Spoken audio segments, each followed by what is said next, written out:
You ready?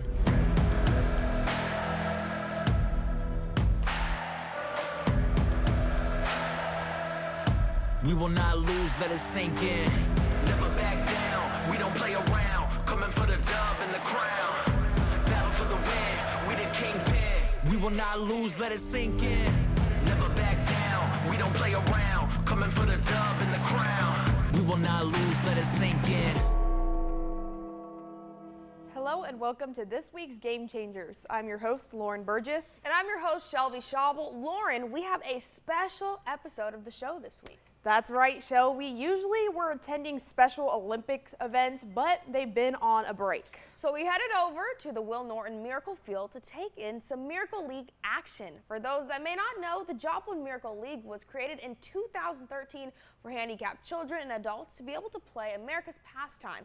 The field is named after Will Norton, one of the victims of the May 2022, 2011 tornado. It was completed in 2012 with the games beginning in 2013. And this is the league's 12th season this year. They had a record enrollment in both the youth and adult leagues with about 100 players in the youth league and 115 players in the adult league. Each player receives a Miracle Buddy who is either a student or an adult that works one-on-one with each player to help the players bat, catch the ball, round the bases, all the things that have to do with baseball and softball. And they have a custom-made field with a flat rubberized surface to help, prevent some injuries.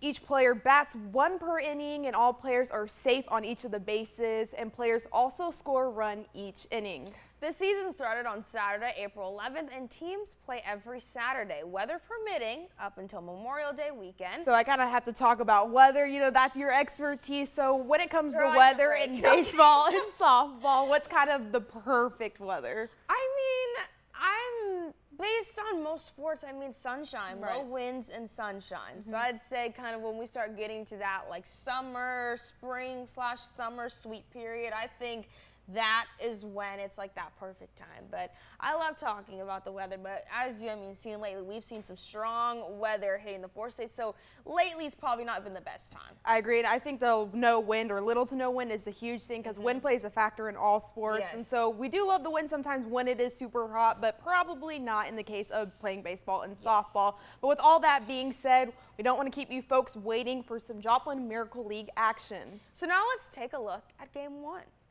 So in the youth league, teams took some inspiration from some Major League Baseball when it came to choosing their team name. So for example, game one is the Kansas City Royals versus the Colorado Rockies. Shelby, I have to ask you real quick, do you have a favorite MLB team, and why is that your favorite MLB team if you do? I'm going to go with the Los Angeles Dodgers because that is where I'm from, but I'm not going to lie, I'm not a big baseball person. But again, LA, I'm all pro LA, so LA Dodgers, we're the champs. You got to root for the home state. I have my hometown. Dodgers, ball caps because again, we are Iconic. champs. So, but again, I'm not going to sit here and act like I'm a huge baseball girl. I'm No more worries. basketball and football. No worries. At least if you know a little bit about baseball, which you definitely do, that's all that matters. And LA Dodgers is one of an iconic and historic team. Oh, yeah. But taking a look at this video coming in at home plate, again, like we said, all athletes do score. And as you can see,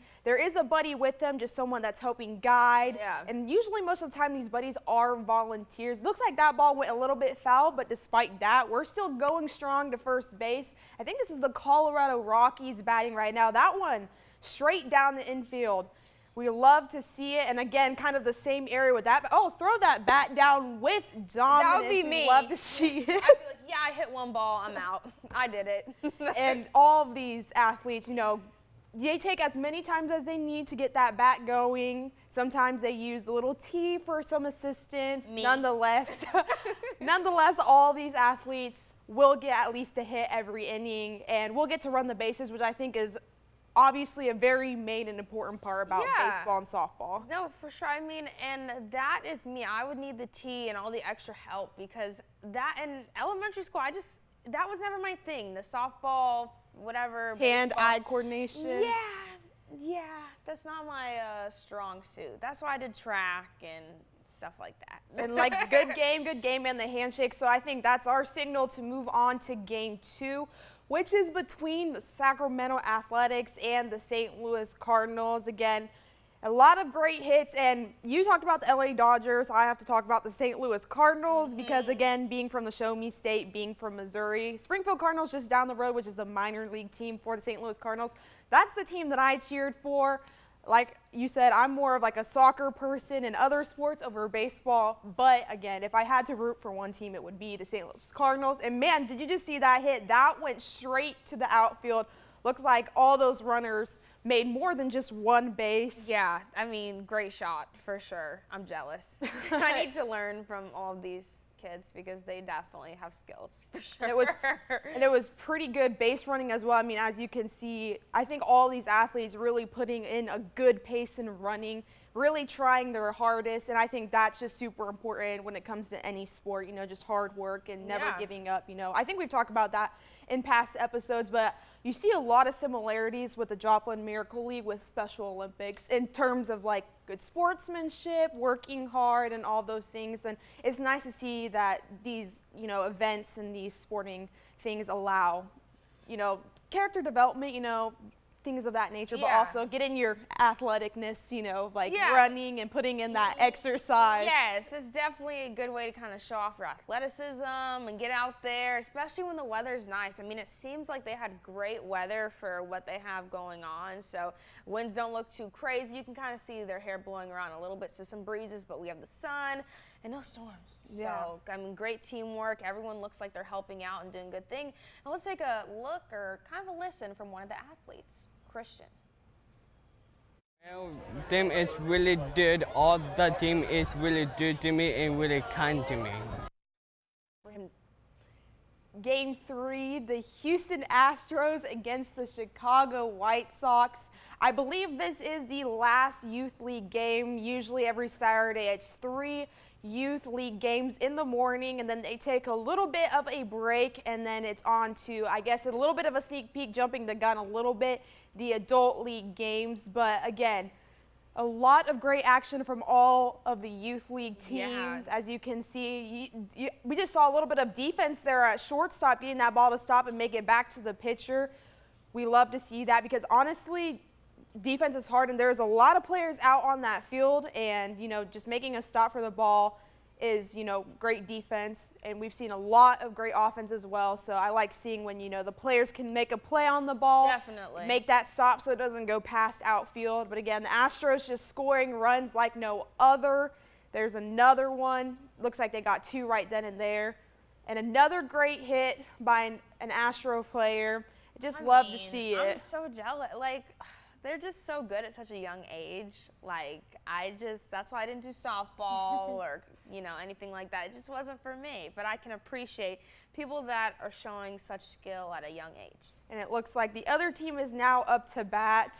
And again, it looks like the exact same outcomes of you getting great hits, running the bases well, bringing in the runs.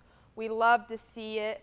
But Shelby, you want to take it away? Yeah, I mean, let's definitely hear from another athlete about the feelings he felt about the game.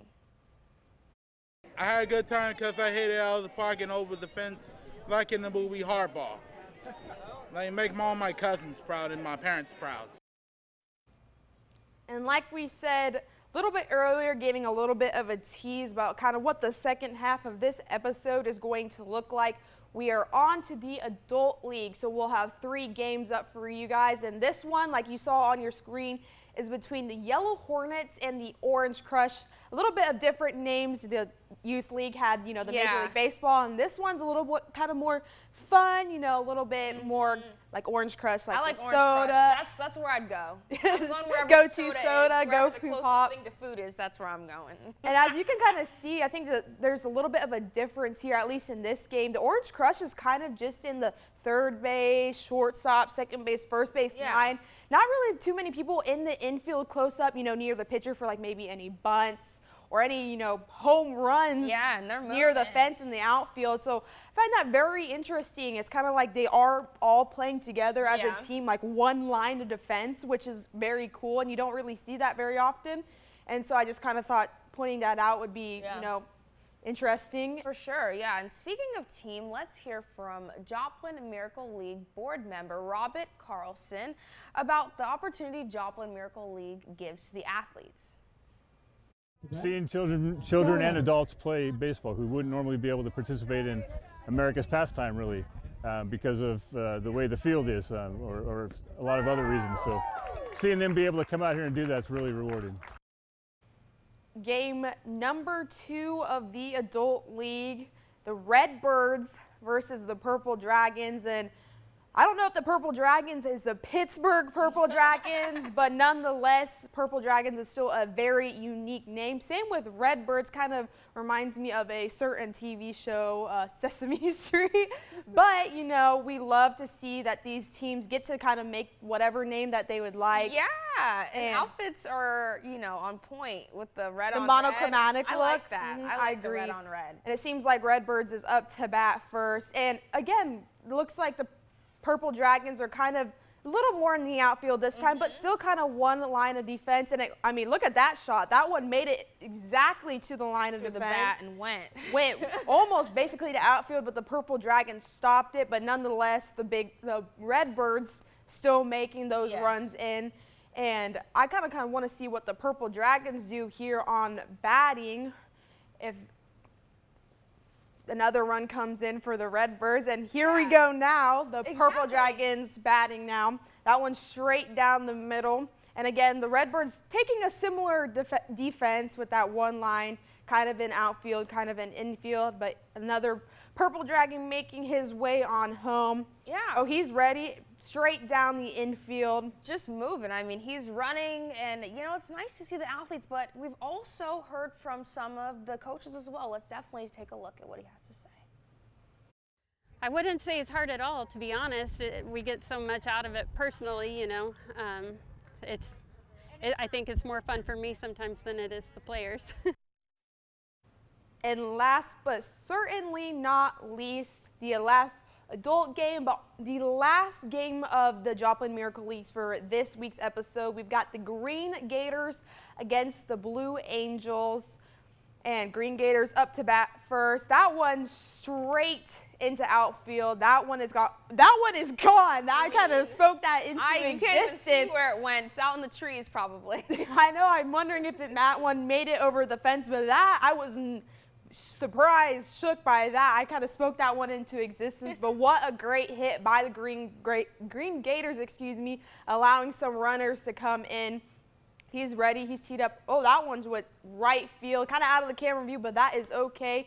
We know that was still a good hit, and she's making her way on home for another run. Sandals at that. I mean, you got to be comfortable. I know, to run in some sandals. Go, girl. I think that one was also out of there, but going back to what you were saying, sometimes you just got to be comfortable when you play, you know, and be yourself as well. And another Green Gator run coming in right here. Yeah. Will the blue team be able to come back? It seems like it. A bunch of good hits. Oh, that one is out of here as well. There is a lot of out of the park, or very close to, in this game specifically. And he turned on the Jets to make it on home. We love to see it. It seems like this one was a pretty good game between the green team and the blue team. And Joplin Miracle League continues to have such a strong, you know, record enrollment, such, you know, volunteers, and coaches and the community coming together to really just make this possible for these athletes, and to have this every single year, give the opportunity to anyone to be able to get out participate. There and then kind of just enjoy a fun time. Well, that will do it for this week's Game Changers. Thank you so much for joining us. Special Olympics has several more track events scheduled, so we'll have plenty more Game Changers in the weeks ahead. You don't want to miss it. See you next time. Watch me